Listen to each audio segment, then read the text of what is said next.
Hey guys, today at my house, the mucky muck cold has hit us. Yes, the gobbledygook, the cruddy cold has hit our home. And so I am going to be showing you my regime on getting my family healthy. Yes, I am going to make a soup that I'm going to put some wild greens in, some wild mustard greens and some kale. And it is called minest. I will show you the vaporizer that I use and the different vitamins that we take to get us well.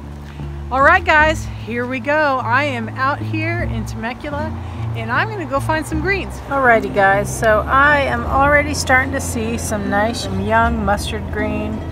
I am going to go and get my bag and pick some. And look at, along with some sage. Look at the sage. I love my sage for my incense.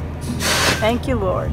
See the beautiful yellow flowers that it has? That is your mustard green, and it is very distinct. You taste it, and it's very deliciously pungent. I like mixing that with London Rocket. London Rocket is wild arugula. Look at that patch of mustard green. That is gorgeous. Where my husband works is it's totally out in the middle of the country, so I don't have to worry about any cross-contamination, runoff, etc.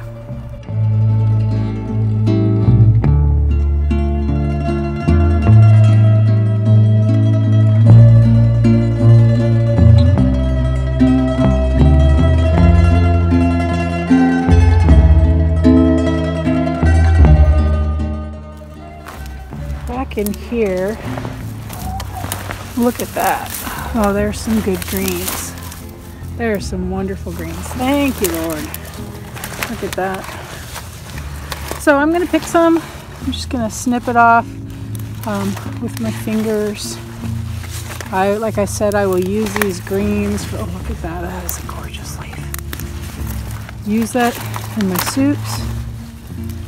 And especially for this soup that I am making for our colds. When they start getting a little grown and flowering, they become quite pungent. But yeah, this is what we would harvest when I was a kid. Hello, bee. Thank you for doing your job. You're so cute. All right, on to make our soup. You can use mustard greens, you can use collard greens, you can use spinach, you can even use Mulva, beet tops, you name it. Ooh, there she is.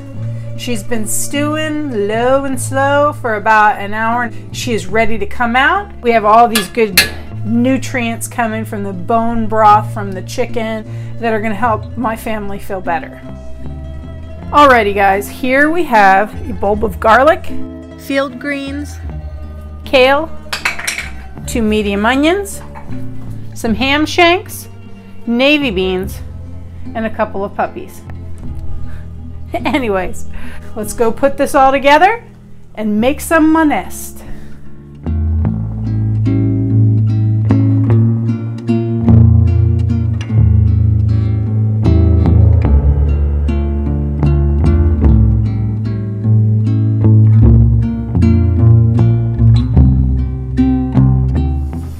Goes our ham shanks. We're just going to let these simmer. So while the shanks are simmering, I'm going to show you my arsenal. First thing I start off with, this is my vaporizer. I fill it with water. Never forget to add a pinch of salt to your water. That helps more steam to come out.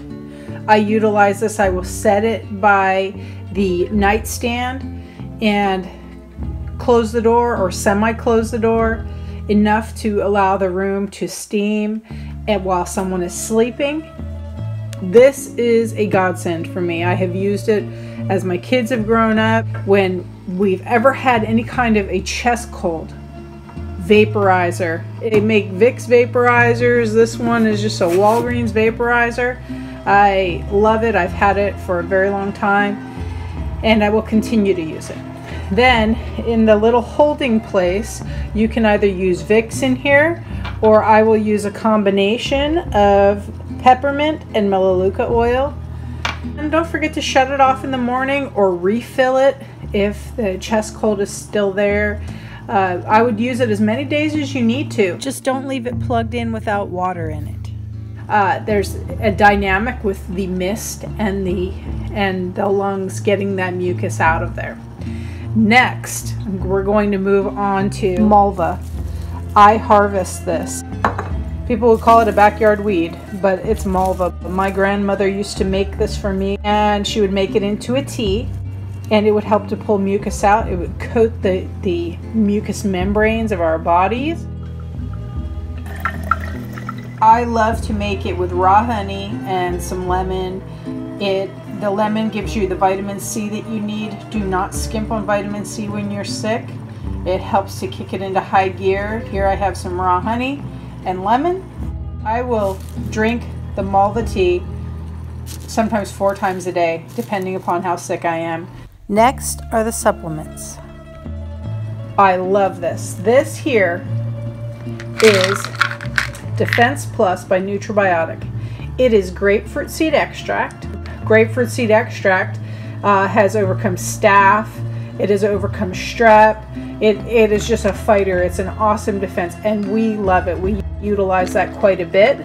Then they also have a throat spray with the grapefruit seed extract that helps to heal sore throats. Let's see here, and a nasal spray. The nasal spray, it helps to get into the nasal membrane, an attack from the nasal side. This attacks from the throat side, and this breaks down internally over time.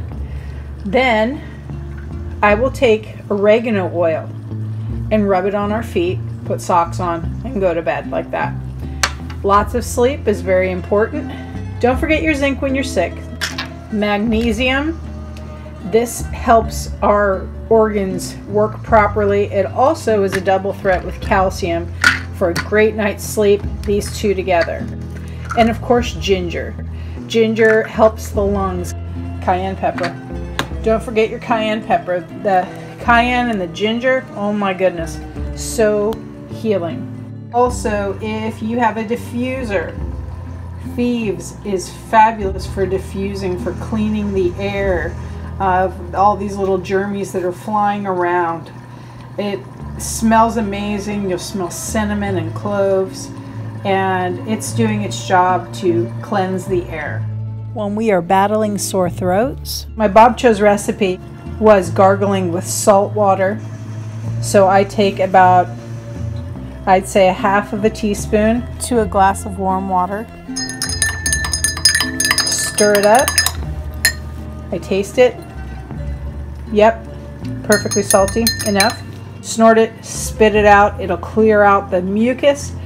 And then gargle with this as well.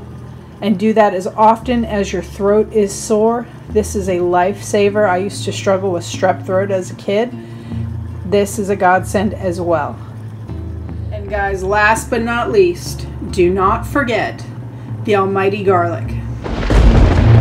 Not only does it repel vampires, but it is fabulous for when you're sick. Do not forget your alliums. They are a natural antibiotic. Alrighty guys, let's get back to making our minest.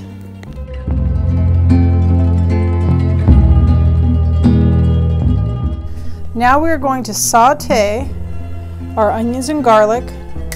It's lovely. Look at that olive oil. This is a local olive oil out here in my area. This is called the Olive Plantation. Look at that, it's beautiful. That was a gift from my husband's boss. Thank you guys. Alrighty, so I'm just gonna let that heat up a little bit. I love my cast iron. Now, why I do this is I want my onions and my garlic to start to break down a bit before I put them into my soup broth. The heat starts breaking it down. I'll even sprinkle a little salt onto it to have it break down a little bit more. I love the Himalayan salt. If you're ever looking for a good place to get Himalayan salt, Go on over to Winco. They have it in their bulk section. In fact, I just got some. Let me show you. Okay. Look how beautiful that is. It's delicious. Good stuff. Full of minerals. The hocks are coming out. The onions and greens and beans are going in.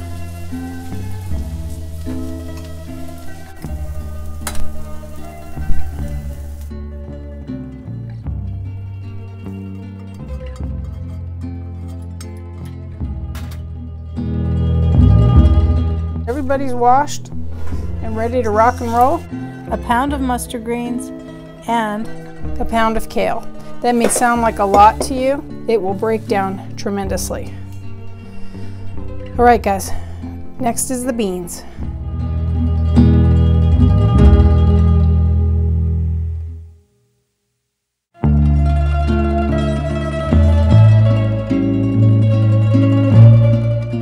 Do not forget to put your bay leaves in. These are kind of small, so I have about 6 in there. It would have been good for me to have the bay leaves in when I was cooking my chicken, but it's okay. And then I also put a little sprinkle of red pepper flakes. I'm going to put some fresh oregano in there. Grab that. I'm going to throw this whole sprig in there. Fresh oregano. I have some fresh frozen basil because in wintertime basil doesn't do too well. So it's great to freeze it. You can chop it up in the summertime when it's very abundant. Alrighty, we got lots of goodies in there. The ham will add some great flavor, and I will taste it right before it's finished to see if it needs any additional salt. So add some black pepper. The minest is done. Serve it with a sprinkle of Parmesan and some nice bread. It's good healing food.